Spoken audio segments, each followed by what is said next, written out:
The Millionaire's Club annual thoroughbred auction gleamed with wealth and privilege. Crystal chandeliers cast golden light over polished mahogany tables, where men and women in tailored suits sipped champagne from fluted glasses. The air hung heavy with expensive perfume and the unmistakable scent of money. Outside, limousines and luxury SUVs lined the circular drive of the Somerset Equestrian Center, their drivers waiting patiently for masters who paid more for horses than most people earned in a lifetime. The auctioneer's voice droned methodically through Lot 27, a bay colt with impressive bloodlines tracing back to Secretariat. Bidding had reached $2 million when the first sounds of commotion filtered in from the loading area behind the main pavilion. A few heads turned, brows furrowed in annoyance at the disruption. Then came the screams.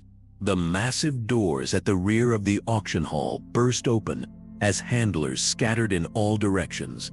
A blur of muscled copper flew into the room, mane whipping wildly, nostrils flared, and eyes rolling white with terror. The Mustang stallion reared up, front hooves pawing at air, his chest heaving with exertion and fear. Auction-goers abandoned their seats in panic, champagne glasses shattering across the floor as tables overturned. Security guards rushed forward with catch poles and tranquilizer guns, while the stallion wheeled and kicked, demolishing the auction podium in a spray of splintered wood. His coat glistened with sweat despite the autumn chill, highlighting the raw spots where ropes had bound him during capture just days before. A brand on his left flank, still scabbed and fresh, marked him as government property, one of thousands of Mustangs rounded up from western ranges to make room for cattle grazing. The horse spun, seeking escape from the closing circle of men. His power was magnificent and terrible to behold. Each muscle rippled beneath his hide as he launched himself toward a service door, crashing through tables of auction catalogs and sending papers flying like startled birds. A security guard moved too close and received a glancing blow from a hind hoof that sent him sprawling. The auction manager barked orders into his radio, while wealthy patrons pressed themselves against walls, their faces masks of fear and indignation. One woman clutched her pearls so tightly the string broke, sending white beads bouncing across the marble floor like scattered hail. The Mustang's hooves slid on the polished surface as he fought for traction, eyes darting wildly for escape. A tranquilizer dart found its mark in his hindquarter, but the stallion barely flinched, adrenaline overriding the sedative's initial effects. He circled the room once more, upending another table before leaping through an expansive plate glass window in an explosion of glittering shards. Outside, valets abandoned their posts as the horse thundered across manicured lawns toward the property's wrought iron gates. Behind him lay destruction, the ordered world of wealth and pretension, transformed in moments by the raw, untamed spirit of the West that refused to be contained or commodified. Elena Martinez had been refilling water glasses when the chaos erupted. The silver pitcher clattered to the floor as wealthy patrons fled past her, their faces contorted with fear, while others scrambled for exits. Elena moved against the tide of panic, her eyes locked on the magnificent creature wreaking havoc across the auction hall. She recognized the wild terror in his eyes, a fear she understood all too well. Security personnel advanced with tranquilizer guns, while the venue manager shouted for someone to call animal control. The copper stallion had backed himself into a corner, chest heaving and nostrils flared. Blood trickled from where the first dart had struck his flank, but the sedative clearly wasn't working fast enough for the men closing in with catch poles. Elena slipped off her black serving shoes and unfastened her bow tie, ignoring her supervisor's frantic gestures to evacuate. Years of financial struggle had forced her to serve the wealthy when she should have been training horses, but her grandmother's teachings remained etched in her soul. The old woman had shown Elena how to listen to horses when she was just a child, whispering ancient wisdom about the spirit that flowed between human and equine hearts. The security team paused, momentarily confused as the small woman in waitstaff uniform stepped between them and their target. Elena kept her movements slow and fluid, her breathing deliberate and deep. She avoided direct eye contact with the stallion, instead angling her body sideways and dropping her shoulders in a posture of non-threat. The muscles in her back softened as she remembered her grandmother's most important lesson: horses can smell fear, but they can also sense peace. The Mustang's ears, previously pinned flat against his skull, flickered forward momentarily. Elena hummed a low rhythmic melody, the horse song her grandmother had taught her, said to originate from a time when her ancestors first encountered the animals brought by Spanish conquistadors. The tune carried through the now silent auction hall, its cadence matching the natural rhythm of a walking horse. Minutes stretched like hours. As the stallion's breathing gradually slowed, Elena maintained the distance between them, allowing him to grow accustomed to her presence without pressure. Ever so slowly, she extended her open palm low beside her hip, still avoiding direct gaze. The Mustang's nostrils flared as he caught her scent, his powerful body trembling with suspicious energy. A collective gasp rippled through the onlookers when the wild horse took a hesitant step forward, then another. Elena remained perfectly still, save for the gentle rise and fall of her chest. When the stallion's muzzle finally hovered inches from her hand, she felt his warm breath against her skin, a tentative bridge forming between wildness and humanity. The tranquilizer finally took effect as the Mustang's legs began to buckle. Elena moved then, sliding her arms beneath his neck to guide his massive head gently to the floor. Tears streamed silently down her face as she cradled the magnificent creature, while he surrendered to unconsciousness, her calloused fingers stroking his sweat-dampened neck in a promise that transcended words. The aftermath of the Mustang's rampage transformed the auction venue into a scene of calculated chaos. Insurance adjusters circulated with tablets, while maintenance crews swept glass and collected the splintered remains of mahogany furnishings. Elena remained beside the sedated stallion until animal control arrived with a proper transport. Her supervisor had already informed her not to return for her next shift, termination being the predictable consequence of her unauthorized intervention. Jackson Montgomery observed it all from behind the tinted windows of his Range Rover, his steel-gray eyes calculating something beyond the property damage. He had witnessed Elena's approach from the mezzanine level, noting the subtle language of her body and the Mustang's remarkable response. In 30 years of breeding championship thoroughbreds, he had never seen such raw connection between human and horse. The following morning, Elena's ancient pickup truck rattled up the gravel drive to her rented single-wide trailer. Financial worry had etched permanent lines between her brows at the age of 28. The previous night's firing had merely added urgency to her perpetual state of economic anxiety. The sleek black luxury vehicle parked beside her weathered mailbox seemed as out of place as a panther in a chicken coop. Montgomery did not wait for an invitation. His Italian leather shoes collected dust as he examined the modest round pen where Elena worked with local problem horses when clients could be found. His gaze lingered on the hand-drawn plans tacked to her porch wall, elaborate sketches of a wild horse sanctuary with rehabilitation facilities and protected grazing lands, dreams sketched in careful detail by someone who could barely afford gasoline. The business proposition emerged with practiced precision. Montgomery had purchased the Mustang from the Bureau of Land Management holding facility, legally acquiring what the government considered excess wild stock. The horse, unofficially called Storm after his dramatic entrance, would become Elena's responsibility. 6 months to transform a wild-caught Mustang into a responsive, reliable mount.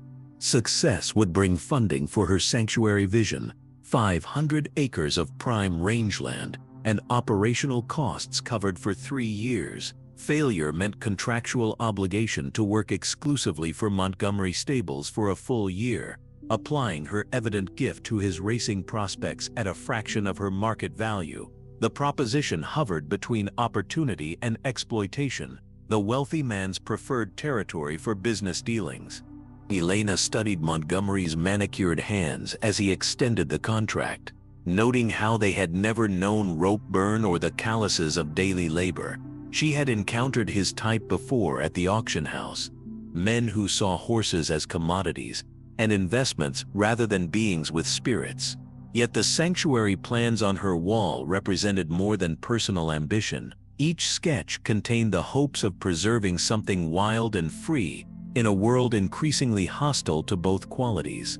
Her signature on Montgomery's document sealed a pact that transcended their disparate worlds, one seeing opportunity for amusement and potential profit, the other glimpsing a narrow path toward a dream worth every risk, neither fully comprehending how the copper Mustang watching from his temporary enclosure would transform them both. Dawn painted the eastern sky as Elena guided the borrowed trailer up the rutted driveway to the Martinez family ranch. Once a modest but thriving horse operation, the 40-acre property now carried the unmistakable patina of neglect. The roof of the main barn sagged precariously in the middle, its red paint long since weathered to a dull pink. Broken fence posts jutted from the earth like splintered bones, with baling wire temporarily holding together what should have been properly repaired years ago. Storm shifted nervously in the trailer as Elena parked beside the weathered ranch house. 3 generations of Martinez family had lived under that roof, but now Elena alone remained. Her father's sudden heart attack 2 years ago had left her with a mountain of medical bills and a mortgage that devoured her inconsistent income. The foreclosure notice that had arrived last week gave her 90 days to make good on the backlog of payments or vacate the only home she'd ever known. The property tax statements and overdue bills formed a precarious tower on the kitchen table, alongside the 3rd denial letter from the bank regarding her loan consolidation request. Elena had sold off the good training horses months ago, keeping only her father's elderly gelding, Domingo, who now watched curiously from the paddock as she prepared the round pen for Storm's arrival. This land held more than financial value for Elena.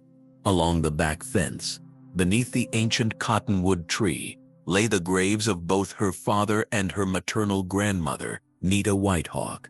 It was Nita who had first placed Elena's tiny hands on a horse's muzzle when she was barely walking, whispering traditions passed down through generations of her Shoshone ancestors, while Elena's practical father had taught her riding mechanics and training techniques. It was her grandmother who had shown her how to see into a horse's spirit, to recognize the ancient partnership between human and equine souls that transcended mere dominance or control. The small stone medicine wheel near the round pen had been Nita's final project before her passing, each carefully placed rock holding significance in the sacred circle. Elena had learned to observe horses from this spot, to watch how they moved within the natural world and carried the wind's spirit in their flowing manes. Nita had taught her that true horsemanship began with listening, not commanding, wisdom that had earned Elena an occasional reputation for unusual methods among conventional trainers, but had never failed to reach even the most troubled equine hearts. With careful movements, Elena unloaded Storm into the round pen, removing the halter once the gate was secured. The Mustang immediately distanced himself, nostrils flaring as he assessed his new surroundings. His copper coat gleamed in the morning light, muscles tensed for flight beneath the BLM brand that marked him as captured from the wild herds that once roamed freely across lands her ancestors had also called home.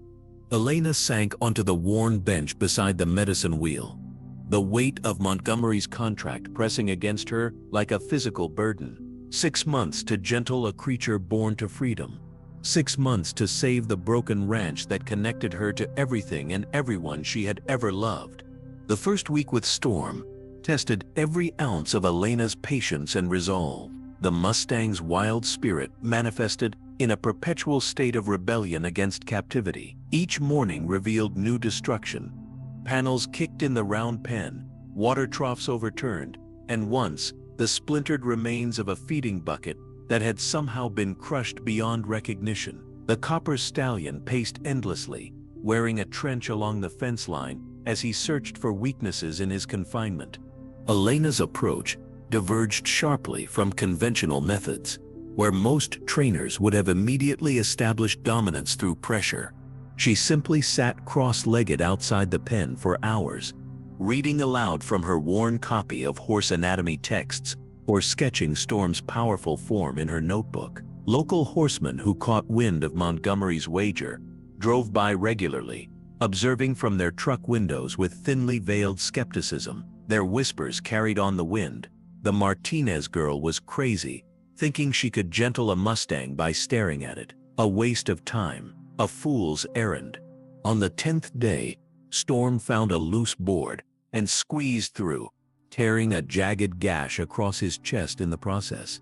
Elena tracked him through the back pasture, finally locating him entangled in barbed wire at the property's edge. The wound required 20 stitches from the traveling vet, depleting Elena's emergency fund completely. That night, she wept into Domingo's mane, overwhelmed by the seemingly impossible task before her.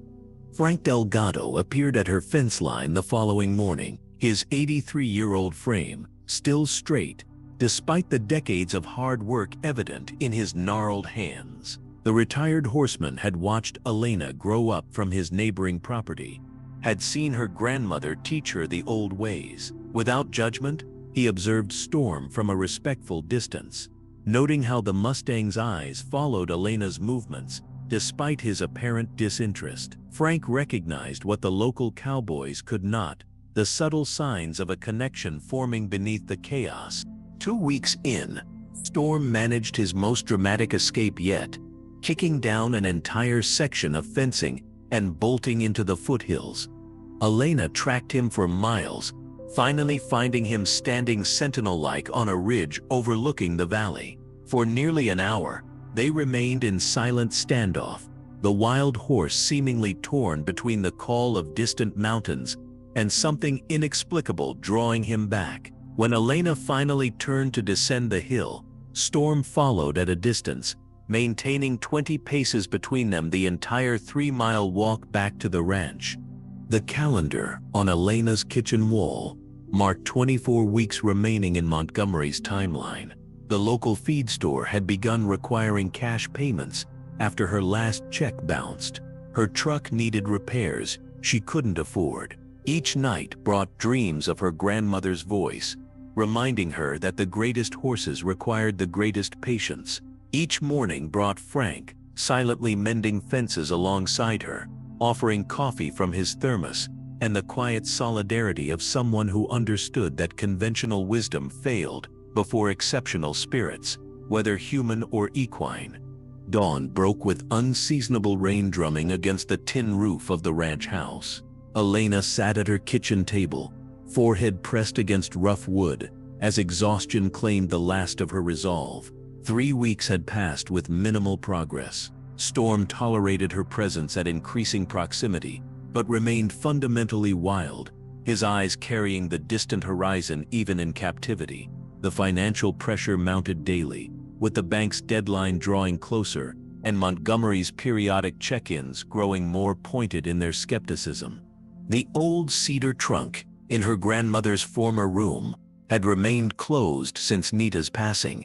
Elena had avoided its contents, the grief still too raw to face the tangible remnants of her teacher.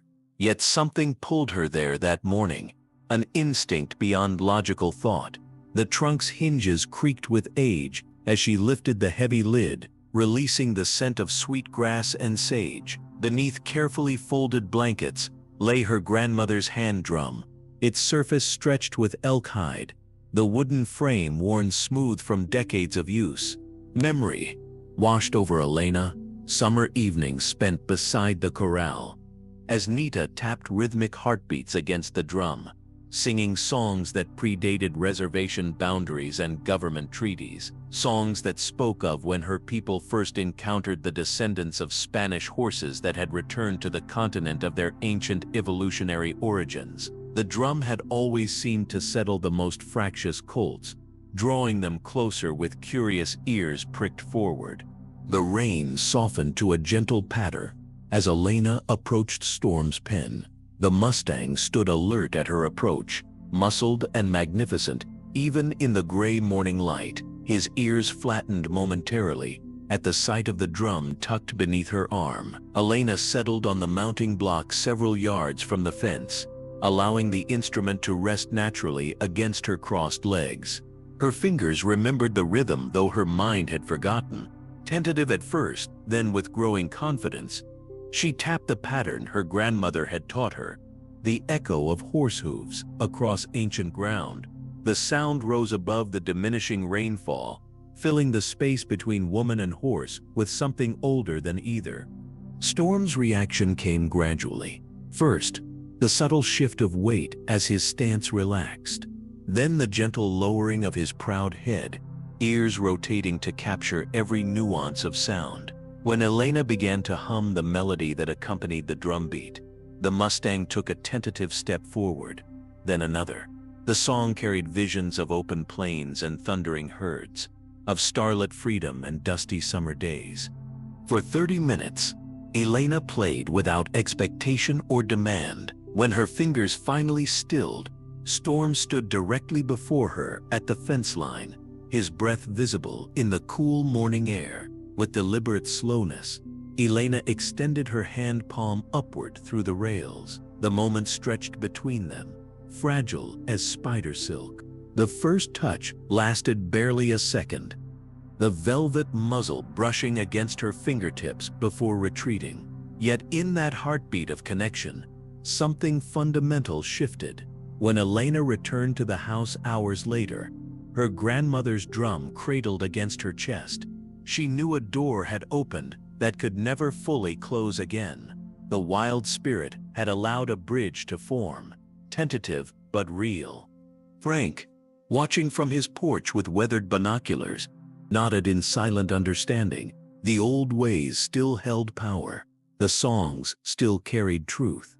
The black Range Rover appeared on Elena's dirt driveway like an ominous thundercloud, disrupting the fragile peace of the morning routine.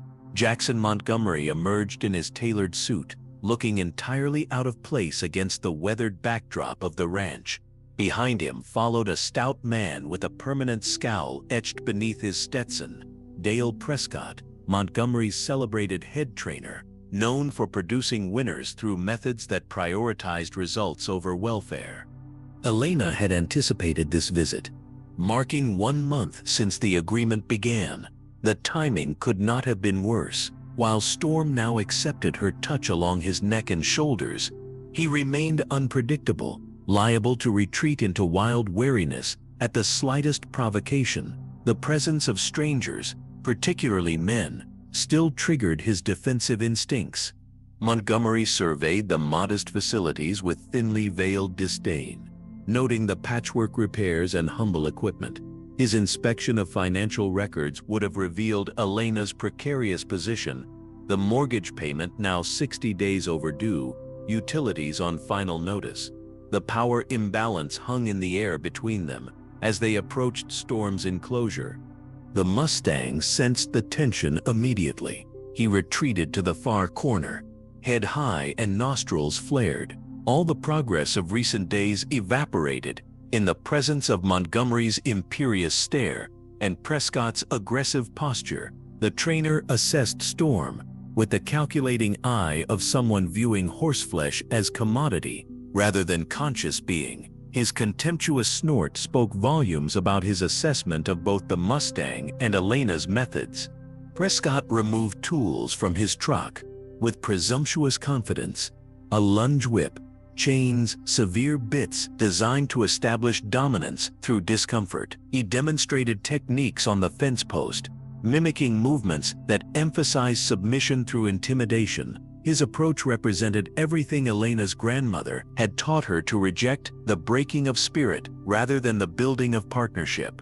Elena's firm refusal to implement Prescott's suggestions created a palpable frost in the autumn air. Montgomery's expression hardened with each passing moment as Storm continued his nervous pacing, offering none of the progress Elena had privately celebrated just days before. The businessman made calculations behind cold eyes, likely weighing the entertainment value of Elena's failure against the inconvenience of a prolonged experiment. The ultimatum came as they returned to the vehicles: 30 days to demonstrate measurable progress, or their agreement would terminate immediately. Montgomery's definition of progress involved specific benchmarks: accepting a halter reliably, leading without resistance, standing for grooming. Conventional milestones that ignored the profound psychological journey required for a wild Mustang to trust human hands. As dust settled behind Montgomery's departing vehicle, Elena sank to the ground beside the medicine wheel, the weight of impossible expectations crushing against her chest. Storm watched from his enclosure, his earlier breakthrough seemingly erased by the morning's confrontation. The bank's foreclosure date loomed just 8 weeks away. Frank appeared silently at the fence line, offering no platitudes, just the steady presence of someone who understood that the cruelest constraint was not the pen that held the Mustang, but the artificial timeline imposed by a man who had never waited for anything worthwhile in his privileged life. Dawn mist clung to the valley floor as Elena fastened the newly accepted halter around Storm's proud neck. The rope in her hand hung loose, a symbol of connection rather than control. 3 days of intensive work following Montgomery's visit had yielded unexpected progress, as though the Mustang sensed the urgency behind their partnership. This morning would test the fragile trust they had built within the confines of the round pen. The gate swung open, and Elena stepped through, holding her breath as Storm hesitated at the threshold. For a heartbeat, she feared he might bolt for freedom, tearing the lead rope from her hands. Instead, he followed with cautious steps, his ears swiveling to catch every sound of the awakening landscape. They moved past the weathered barn and beyond the fence line for the first time together, entering the wild sage that marked the boundary between ranchland and the public grazing allotment beyond. Elena guided their path toward the western canyon lands, where dramatic sandstone formations created natural boundaries. This terrain, unsuitable for cattle and inaccessible to development, formed the core of her sanctuary vision. Her grandmother's stories told of how wild horses had once sheltered in these hidden valleys, protected from both harsh winters and human interference. Elena had spent countless hours mapping water sources, cataloging native grasses, and plotting potential management zones across these 500 acres. Storm moved with increasing confidence as they climbed the gentle slope toward the ridge. His steps grew lighter, his neck arched with the familiar pride of his wild heritage. Elena released the rope entirely, allowing him to choose their path along the rocky terrain. The Mustang remained close, occasionally stopping to investigate interesting scents or unusual rocks, but always returning to Elena's side like a shadow. They crested the ridge as the morning sun burned away the last of the valley mist. Below them stretched a panorama of rugged beauty: twisted juniper trees clinging to red rock outcroppings, hidden pockets of surprising greenery marking secret springs, and the vast openness that spoke to something primordial in both human and equine hearts. Elena spread her arms wide, as though embracing the landscape itself, sharing her vision with the Mustang who had unexpectedly become its catalyst. The distant movement caught their attention simultaneously. Across the western valley, a small band of wild horses moved like fluid shadows against the landscape. 7 Mustangs, led by a black stallion, traversed the open ground with the effortless unity of a single organism. Storm froze, his entire body tensed with recognition. A soft nickering sound emerged from his throat, answered seconds later by a distant call from the wild band. For long minutes, Storm stood transfixed, his body quivering with conflicting instincts. The pull of his own kind, the freedom of open spaces, these warred visibly against the new bond with the human beside him. Elena remained motionless, breath suspended, allowing him the dignity of choice. When the wild herd disappeared into a hidden draw, Storm exhaled heavily, then turned his gaze to Elena with an expression that seemed to hold newfound understanding.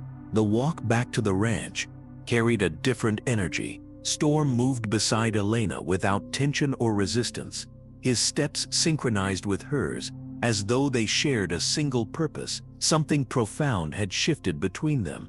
On that ridgeline, a mutual recognition of what was being offered and what was being asked. Not captivity, but partnership. Not loss of freedom, but a shared vision of preservation. News traveled with remarkable speed through the small desert community. The story of Elena's agreement with Montgomery transformed with each retelling, from a private wager to an elaborate scheme for a wild horse sanctuary that threatened the very fabric of local ranching culture. The Martinez property, once overlooked and forgotten, suddenly became the focal point of a brewing conflict that transcended one woman and one Mustang. The first signs of division appeared at the feed store, where Elena encountered cold shoulders and hushed conversations that ceased upon her entrance. Local cattlemen had long viewed wild horses as competitors for scarce grazing resources, government-protected pests that consumed forage meant for profitable livestock. The third-generation ranchers who dominated the county commission saw Elena's sanctuary vision as a direct challenge to their way of life, a romanticized notion that ignored economic realities. Yet support emerged from unexpected quarters. The local Conservation Alliance, previously focused on watershed protection, reached out with offers of technical assistance and grant-writing expertise. College students from the university 2 counties over appeared on weekends, volunteering to repair fencing and clear invasive plants. A feature in the regional newspaper brought emails from wild horse advocacy groups across 3 states, many willing to contribute resources to Elena's vision. Frank observed it all with the measured wisdom of someone who had witnessed similar conflicts across decades. The Mustang issue had always divided their community. Freedom versus control, preservation versus utilization, romanticism versus pragmatism. Elena found herself caught in cross-currents of a debate far larger than her personal quest to train one copper stallion. The sabotage occurred on a moonless Tuesday night. Elena woke to Domingo's frantic whinnying and the acrid smell of accelerant. The storage shed containing her limited equipment and winter hay supply blazed against the dark sky, flames reaching hungry fingers toward the nearby barn. Only the quick response of Frank and 2 neighboring properties prevented the fire from spreading to the structures housing the horses. Dawn revealed spray-painted warnings across her mailbox and fence posts, crude messages making clear that some viewed her sanctuary plans as a threat deserving elimination. The sheriff documented the vandalism with bureaucratic detachment, his notepad filling with details, while his expression revealed his personal alignment with the ranching community. No suspects would likely be identified. No charges would be filed. Storm watched the aftermath from his corral, nostrils flaring at the lingering smoke smell, eyes tracking the unfamiliar visitors across the property. The Mustang's presence had become symbolic, representing either the romanticized West worth preserving or the federal overreach preventing proper land management, depending on one's perspective. That evening, Elena added new entries to her growing file of sanctuary supporters and opponents. Montgomery's deadline loomed just 3 weeks away. The bank's foreclosure notice 2 weeks beyond that. The scorched earth and threatening messages made clear the stakes extended beyond personal dreams or financial survival. Powerful interests with generations of entrenched authority stood against the Mustangs, and by extension, against Elena herself. She closed her grandmother's journal, where Nita had documented the disappearance of wild herds from valleys once filled with free-roaming bands. Some fights transcended single lifetimes, passed like sacred obligations from one generation to the next. The Martinez Ranch had never hosted so many vehicles, their dusty parade stretching down the driveway and spilling onto the county road. Elena had distributed flyers throughout the community, inviting everyone to witness Storm's progress firsthand. With Montgomery's deadline approaching and community tensions rising, she needed to demonstrate both the Mustang's transformation and the viability of her sanctuary vision. Wooden bleachers borrowed from the high school baseball field created a makeshift viewing area beside the round pen. Local conservation supporters mingled uneasily with ranchers and curious townspeople. Montgomery arrived last, his polished Range Rover parting the crowd like a shark through smaller fish. The businessman positioned himself front and center, Dale Prescott at his side, with a clipboard and stopwatch, ready to document the Mustang's performance against conventional training benchmarks. Storm sensed the unusual energy immediately. His ears flicked nervously as Elena led him from the barn to the demonstration area. 3 months of daily work had yielded remarkable progress. The once wild stallion now accepted a halter, followed basic commands, and allowed Elena to touch him freely, yet his trust remained contingent on calm and consistency, neither of which characterized the murmuring crowd surrounding the pen. Elena began with simple exercises, demonstrating how Storm would now follow her movements without a lead rope, responding to subtle body cues. The copper Mustang moved with fluid grace, his coat gleaming in the afternoon sun. The conservation supporters nodded in appreciation. Montgomery checked his watch with impatient fingers. The transition to more complex maneuvers had just begun when 3 pickup trucks roared up the driveway, engines revving aggressively. Men in rancher attire leapt from the vehicles, air horns clutched in their fists. Before anyone could intervene, the blaring sound shattered the peaceful demonstration. Storm reared in terror, eyes rolling white, his 1,200 pounds of muscle and instinct instantly transformed into panicked flight.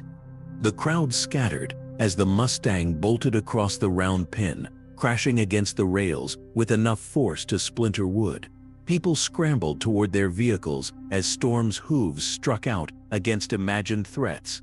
Only Elena moved toward the danger rather than away from it. She stepped directly into the Mustang's path, her body language transforming instantly. Where Storm projected chaos, Elena embodied stillness, her stance lowered, palms facing downward, breath visibly slowing despite the mayhem surrounding them.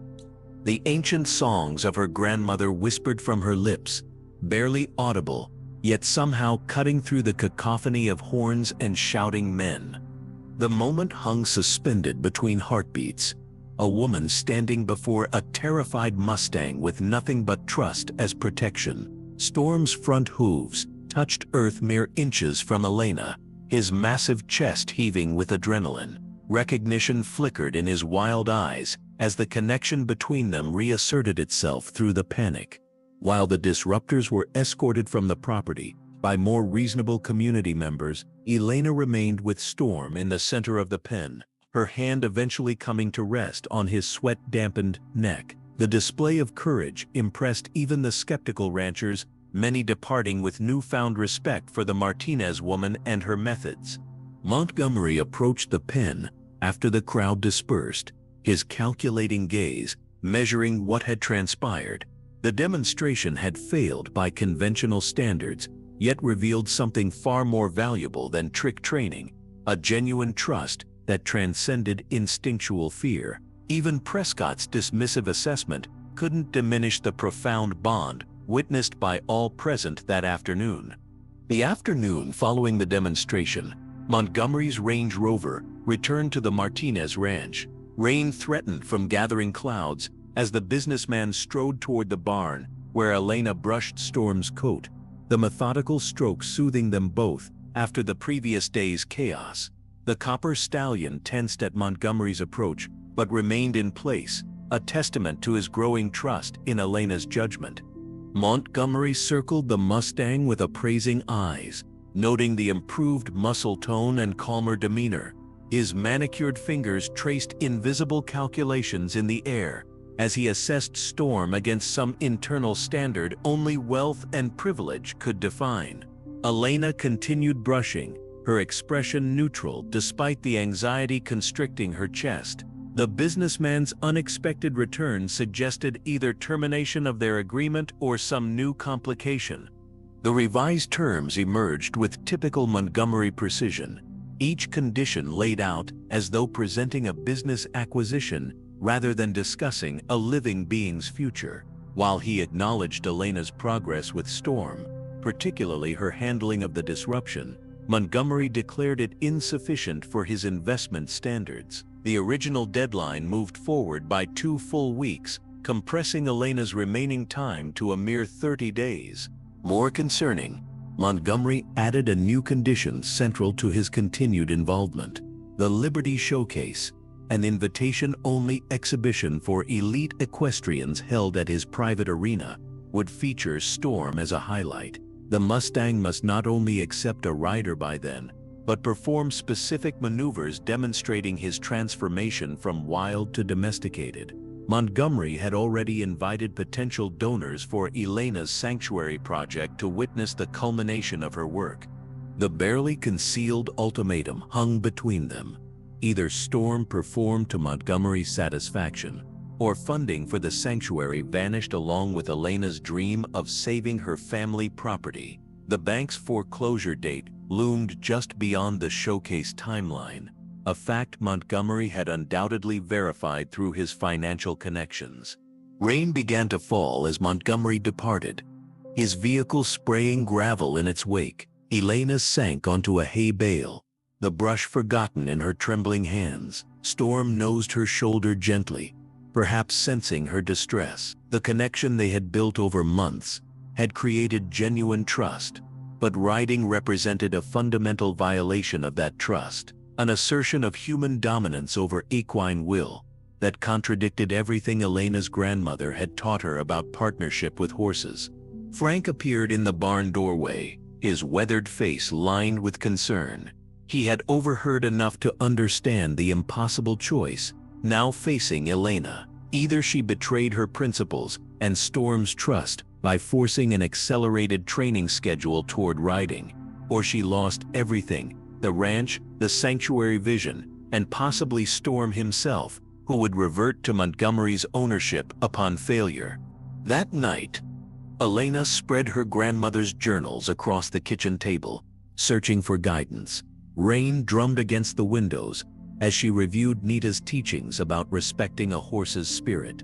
Outside in his shelter, Storm shifted restlessly, perhaps sensing the approaching pressure. The deadline calendar now showed 30 days until the Liberty Showcase, 32 until the bank foreclosure, and an immeasurable distance between Elena's approach to horsemanship and Montgomery's expectations of dominance, disguised as training. Progress arrived in delicate increments over the following 2 weeks. Elena worked from sunrise to well past sunset, gently introducing Storm to the concept of weight on his back, first with folded blankets, then a soft bareback pad, and finally a lightweight training saddle. The Mustang accepted each step with cautious trust, his intelligent eyes watching Elena for reassurance with each new sensation. Though they remained far from riding, a glimmer of possibility had emerged from their shared dedication. On the evening marking the halfway point to Montgomery's deadline, dark clouds gathered on the western horizon. The Weather Service warned of an approaching thunderstorm system, unusual in its predicted intensity for the season. Elena secured the property methodically, double-checking Storm's shelter and reinforcing the corral gate latch that had been temperamental since the previous winter. The storm struck near midnight with apocalyptic fury. Lightning transformed night into blinding day, followed instantly by thunder that rattled the ranch house windows in their frames. Rain fell in horizontal sheets, driven by gale-force winds. Elena paced anxiously by the window, watching the distant shadows of the outbuildings for any sign of trouble. A particularly violent lightning strike illuminated the property in stark relief, revealing Storm's corral gate swinging open and the Mustang nowhere in sight. Elena fought her way through the tempest, rain soaking through her clothes within seconds. The storm seemed to have awakened something primal in Storm, a sensory memory of wild freedom that overrode weeks of careful training. His hoof prints led toward the canyon lands, rapidly filling with fast-moving water from the deluge. Following his trail through the darkness and driving rain tested every tracking skill Elena's father had ever taught her. She found him 2 miles from the ranch, trapped in a narrow wash, rapidly becoming a raging torrent. The Mustang thrashed against the slippery embankment, his right hind leg caught between boulders being gradually loosened by the rising water. Storm's eyes rolled with terror as another lightning strike illuminated his predicament. The wild instinct to flee had led him directly into a death trap. Dawn broke with merciful clarity as Elena led the limping stallion back to the safety of the barn. The damage was immediately evident, a deep laceration across his right hock, surrounded by swelling that indicated possible tendon involvement. The veterinarian's assessment confirmed Elena's worst fears: no weight bearing for at least 3 weeks, followed by gradual rehabilitation. The timeline extended well beyond Montgomery's showcase deadline. Frank helped Elena establish a makeshift stall inside the barn, complete with a sling system to help Storm rest his injured leg. The old trainer left his worn copy of equine first aid on the tack room desk, silently acknowledging the depth of Elena's new challenge. Twice daily wrapping, herbal poultices from her grandmother's recipe book, and constant monitoring now defined Elena's existence. Each morning she marked off another day on the countdown calendar. With leaden heart, Montgomery had not visited since delivering his ultimatum, but his influence pressed against the property like the approaching bank foreclosure, invisible yet inescapable. At night, Elena slept on a cot beside Storm's stall, one hand resting on his neck, connecting them even in dreams. The showcase deadline now represented an impossible horizon, receding with each passing day as Storm's healing took precedence over training milestone.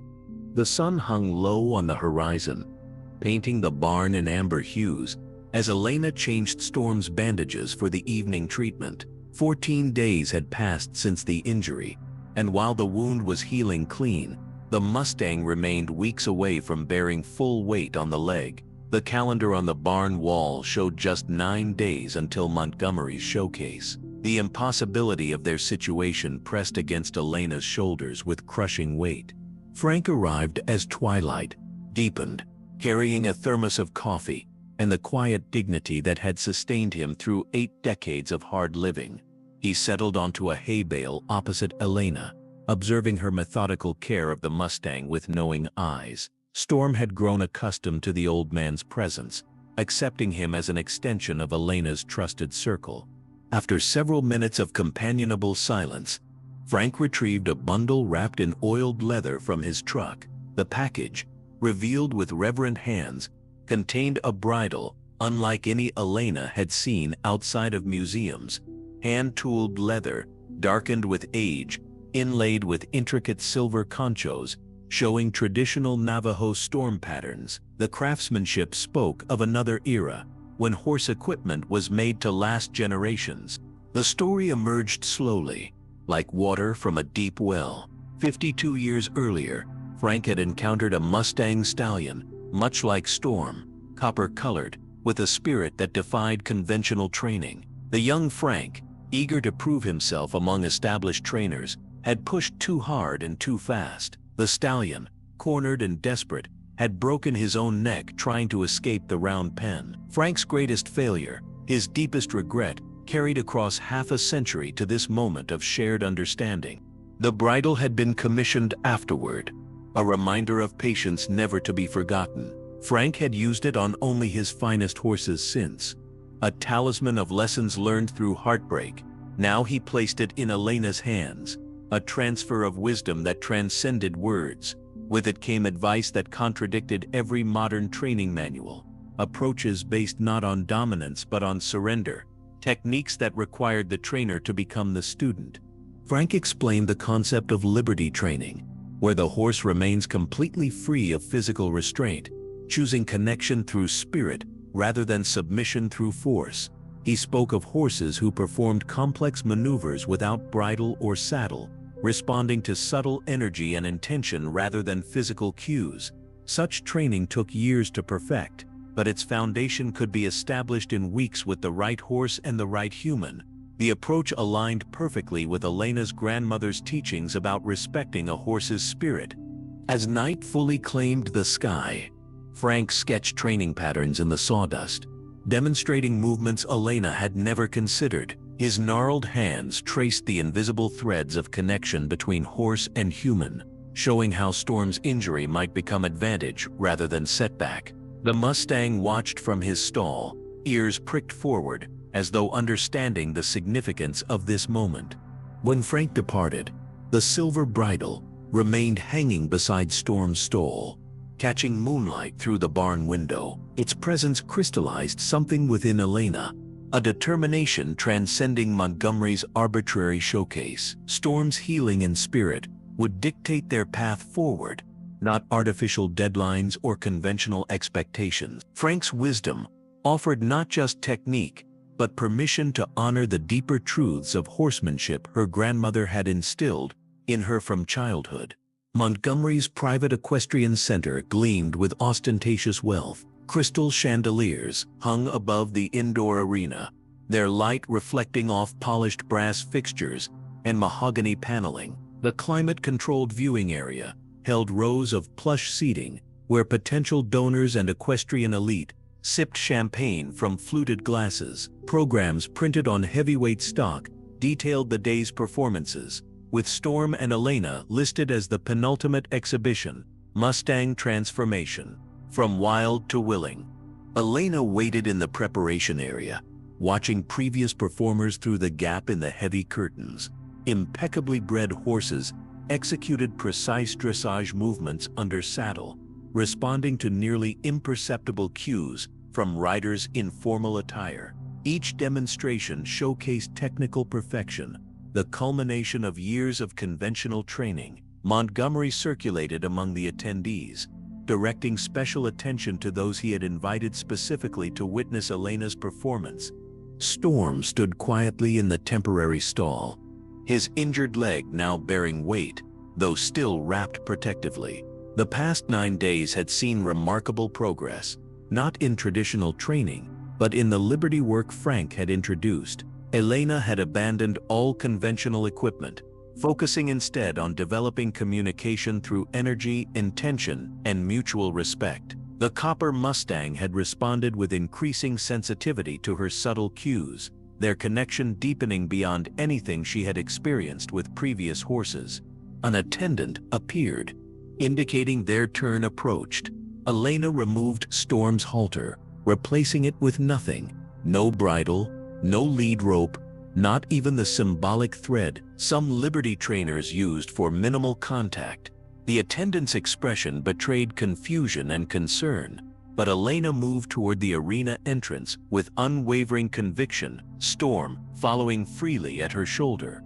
A murmur rippled through the audience as they entered the performance space.